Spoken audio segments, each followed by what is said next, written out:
Hello everyone. So I had to remove the side panel from the sliding door because it was coming unglued from one of the corners. So I fixed it. When I removed it, a few of the clips broke, so I ordered some new clips. And the new clips that I bought are too wide. So I had to pinch them with some pliers. Yeah, just a little bit, so they could go inside the little holes. Now the problem is when you try to put the panel back on, the little clips, they move around. So what I did is I put a blue tape inside the panel so I could know where to push from.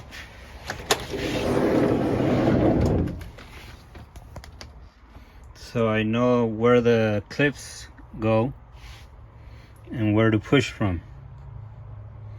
So what I did was I did the top ones first. I aligned them and I pushed them in. Then for the middle ones,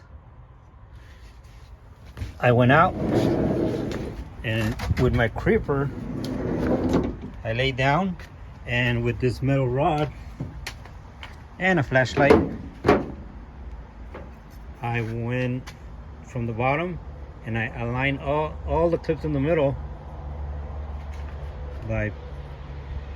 with this, and then I went inside and pushed them in. Then I went all the way to the bottom, aligned them with this and pushed them in. Then I did the ones on the side right here.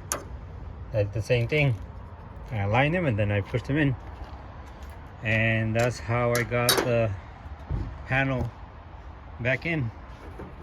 This metal rod is just a piece of metal. This is actually from a cabinet drawer, one of those drawers from the manila folders from the offices. Alrighty, hope this helps. Bye.